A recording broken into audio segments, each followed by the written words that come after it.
the first year is your year of, are you actually going to want to stay here? Then in about 3 years' time, you have the second wobble of, did I make the right decision? Did I not? But in the main, it's been a fantastic journey. It's the start of a next chapter where hopefully we can make more of a life out here and we can grow as a family and my kids can grow up here.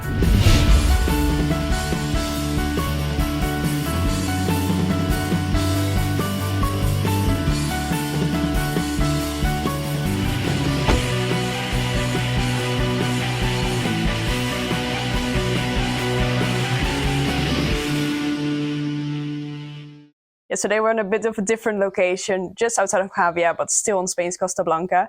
And I've got with me Phil Poole. Hey. Thank you so much for being here. I mean, of course, I know already a little bit about you. You moved to Spain about, how long was it ago? It's about 2 years ago now. Oh, 2 years ago, exactly, with your children. And I mean, you have this whole experience of, making the move from the UK here and finding a property and also building a life here, of course.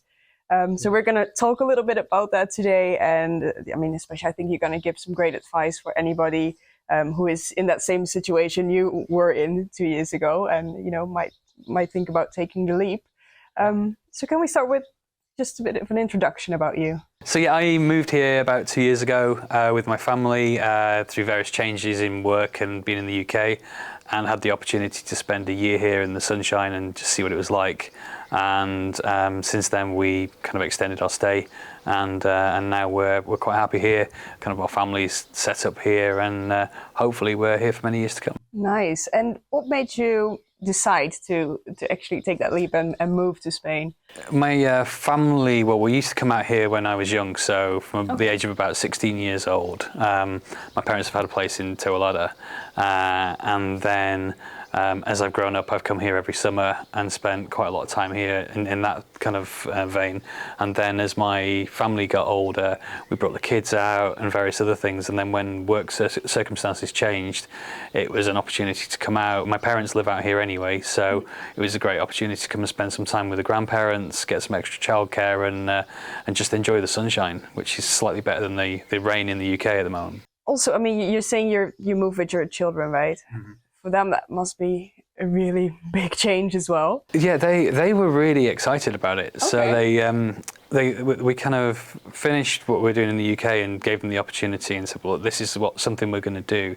My daughter really wanted to learn Spanish as a language, and kind of bizarrely for us, we decided to use the state school system. So we put them into the schools here just to see how they cope, because there's other options available. But we thought if we can put them in kind of with a bit of a deep end theory, and if they can cope with the school system, they can cope with the language, then it'll be really good for them.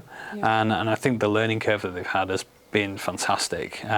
They speak the language a hell of a lot better than I do, but it's really good, and we've kind of moved into an area where we get to know the community. They're Spanish speaking, so it's a lot more than just turning up on holiday and hoping that people understand what you're saying. Yeah, I mean, I think it's really good you're mentioning that, because of course we know that there's 2 international private schools here as well, British schools actually, and I mean, we speak to a lot of people who actually decided to put their children in there, and I think that's really amazing. But also the thing you did as well. I mean, you hear a lot of people that actually decide to put their children into the Spanish school, and children are just they're like sponges, right? So they they pick things up so quickly. And I think it's a personal choice. I think some people will want to go with the British school system and follow GCSEs and that typical setup. And I think if you're kind of wobbling as to how long you're going to spend time here and whatever else, then at least it gives you a similar kind of standing to go back to the UK if you wanted to.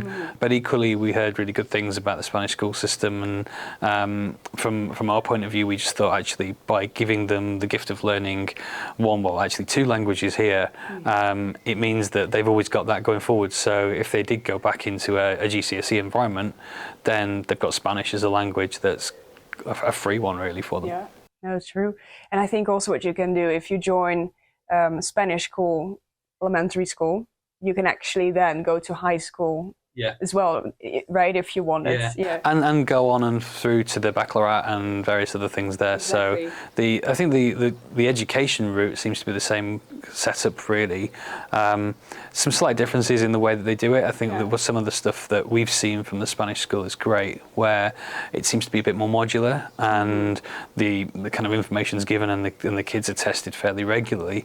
But it means that they keep up with the curriculum, and if there's any problems, the school flag it. And the one thing that's strange here compared to the UK is that if the kids aren't doing things at the right level, then they can be held back, or equally they can be left to run the normal course. So it seems like there's a lot more understanding for different educational levels and abilities. Another important aspect is finding a home. How did that process go for you? It's kind of interesting because from the UK, we found a rental property just to get to know the area really. So obviously, having been here on holiday, it's one thing, but just, like if you were buying a house in the UK, you'd want to go down that same street on a weekend, on an evening, in the morning, just to see how it is and how it looks, what the area is like.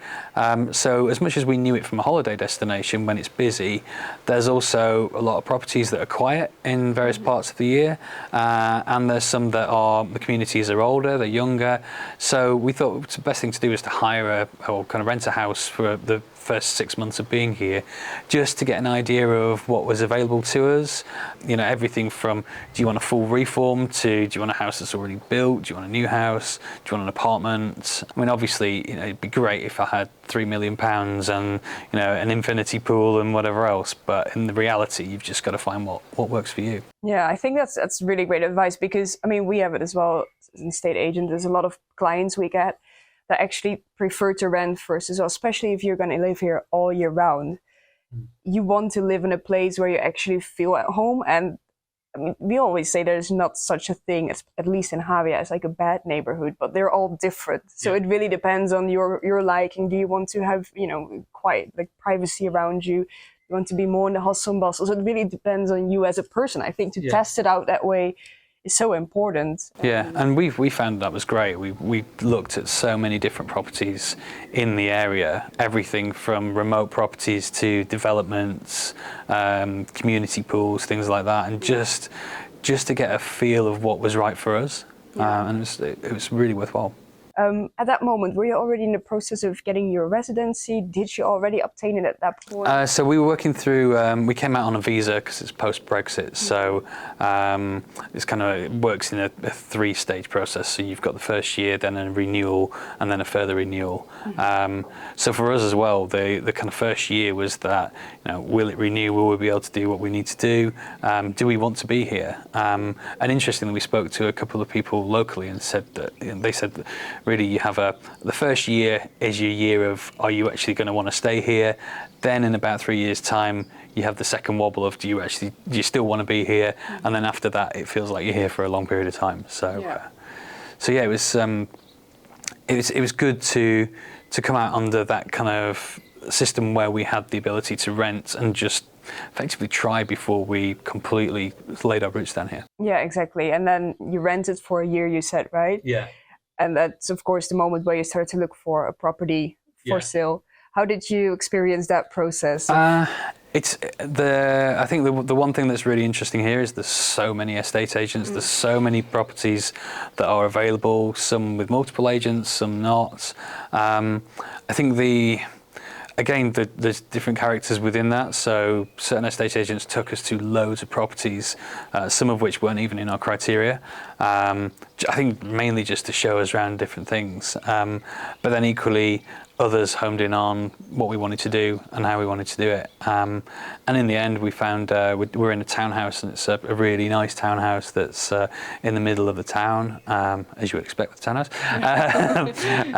So yeah, a really nice townhouse that just suits our family's needs, really. So in the end, you found a property. The paperwork you needed for that. Did that all go smoothly, or?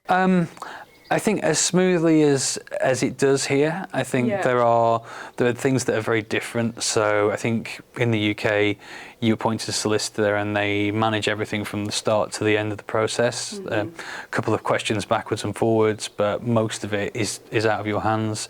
One of the big differences is that you have to go to the notary to sign for the property itself.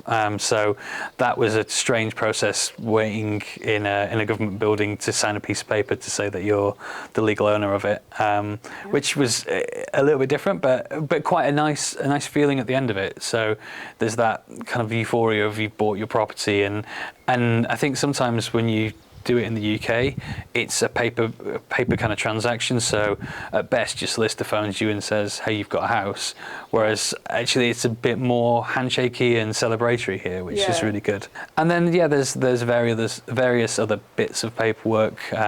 So things like taxes and fees and stuff that you have to look into. The thing that I found very bizarre, there's a lot of properties here are sold with the furniture. So you buy the property and you buy the furniture as well. We didn't in our case, but that was a lot of the thing that we saw. A lot of the things that we saw with other properties that were for sale. Just going back on the residency process, because of course after Brexit a lot changed unfortunately for British citizens. I think you're one of the first people I've personally spoken to who really went through the whole process of the post-Brexit, obtaining the residency, which is in many ways, of course, the same as US clients and Canadian.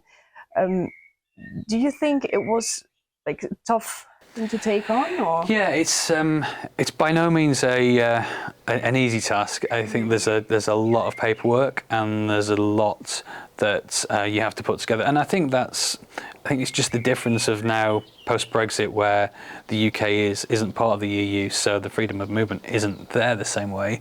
And there's a lot more background checks and other things that the Spanish government want to do to make sure that the people that are coming into the country are able to pay their bills, that they're not going to take from the system and whatever else.